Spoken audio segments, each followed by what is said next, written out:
Our gospel for this Sunday is found in the 16th chapter of Luke, verses 19 through 31, and I believe it is indeed printed on the back of the bulletin.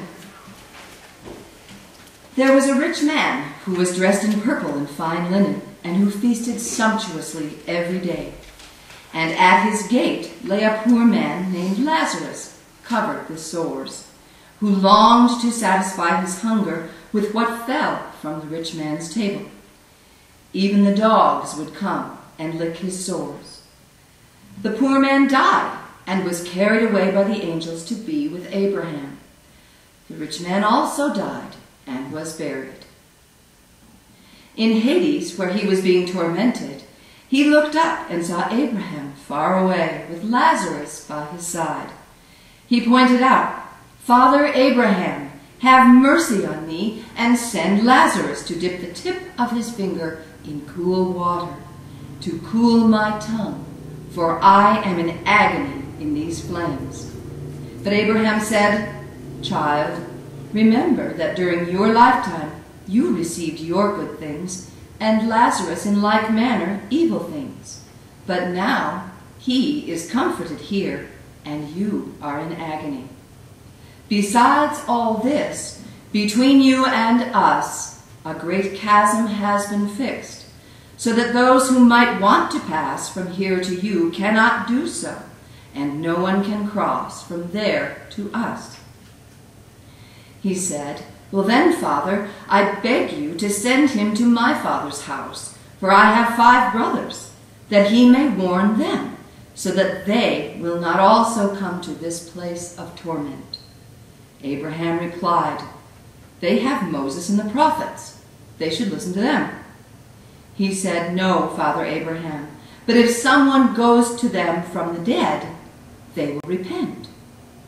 He said to him, "If they do not listen to Moses and the prophets, neither will they be convinced, even if someone rises from the dead."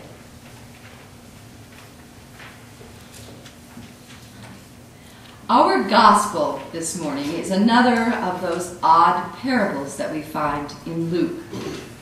And Christian scholars throughout the centuries have debated as to its meaning. For example, is this a parable that reflects a teaching about what happens to us after we die? You see, there are 2 schools of thought about where we go when we die. Well, that and more, but I'm going to talk about 2 of them now. When we die, do we go immediately to be with Jesus, or do we await a final resurrection in some sort of a sleep-death state, and where we await Jesus' second coming when we will be called from the grave in our resurrected bodies to join him? Well, one of these groups takes Jesus' words to the thief on the cross to be the answer to that question. Jesus says, "Today you will be with me in paradise." The other group sort of takes Paul's teachings that we find primarily in Thessalonians and 1 Corinthians, that we do sleep and await until Jesus calls us forth from the grave, and we are resurrected with perfected bodies to live with him forever. Jesus was the first fruit of this resurrection. Oddly enough, or interestingly enough, he was raised on the Jewish festival of first fruits. And he is the down payment on the resurrection that we will all experience. However, this story seems to support the former point of view, that we are taken to be with Jesus immediately when we die. The poor man and the rich man both are sent immediately to their ultimate destination. The poor man is sent straight to Father Abraham, and the rich man to Hades, or Sheol, the region of the dead. Or, from this parable, are we supposed to discern that rich people go to hell and poor people go to heaven? Is this a biblical confirmation of the Buddhist Hindu view of karma? Does the suffering we endure in this life guarantee us a higher turn on the wheel after death? Most of these questions and their interpretations complicate this particular parable beyond reason. As usual, the simplest, most direct explanation, in my opinion, accompanied by a healthy dose of contextual information, gives us probably the truest meaning. As we noted last week, Luke places this parable in a context dedicated, in part at least, to the wise management of money. Certainly the prodigal son and the shrewd manager have at least in part this theme. Self-indulgent use of resources leads to ruin. Our story today has two primary characters, an unnamed rich man and a poor man named Lazarus. Given how God views the importance of names, I think it's interesting that the rich man has no name, but the poor man does. We know this guy is rich because his clothing is described with great detail. He lives in a house that actually has a gate, and he feasts every day on sumptuous meals. That all implies great wealth. We don't know how he obtained his wealth, we just know he had it. The description of Lazarus is a very sad one indeed. This man lies by the rich man's gate, hoping only to pick up the bread that was used to wipe one's hands and with which one cleaned the plate after a meal.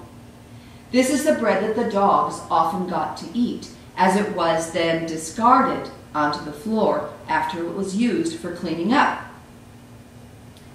This is the bread that fell from the master's table.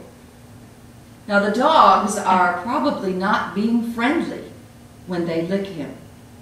They are probably trying to decide when they get to devour him too. So when Lazarus died, he was carried away by the angels straight into Abraham's arms. The rich man died and went to the kingdom of the dead, where he was tormented. Now, Hades, or Sheol in Jewish tradition, is not always represented as a place of torment. It is simply the realm of the dead. But in this parable, Jesus presents it to us as being a place of torment. The rich man is told that he must remain there in agony, to be tormented. So he calls to Abraham, asking that this poor man be sent to bring him some comfort. But Abraham replies, "You have received your comfort in your lifetime. After death, there is a reversal. Now it is Lazarus who is enjoying his reward for eternity, and the rich man will suffer." More importantly, in this parable, it is presented that there is a divide across which no one can go between heaven and hell. So the rich man wants to dispatch Lazarus to warn his brothers.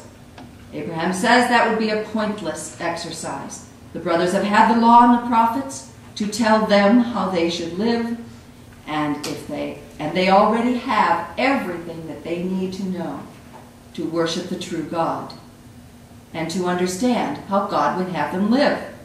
They don't believe what they've already been taught, then even someone coming back from the dead will not be adequate to change their value system. So how do we peel back the layers on this strange story? First of all, that dash of cultural context. Jesus may be a profound and original storyteller, but he's not above using available material. This parable was probably one with which his listeners were very familiar, which came out of the Jewish teaching through storytelling tradition. Jesus puts a unique twist on it, and the impact of that twist would be doubled given the fact that his audience was already familiar with it. They knew what they were expecting to hear, and they were certainly startled when it didn't come. They were expecting one thing, but they got another. And I think it's worth noting that nowhere here is there a value judgment placed on either the rich man or the poor man. We don't know that the rich man's a bad guy. We don't know that he got his wealth from good means or ill. We don't know that Lazarus is a good guy or a bad guy.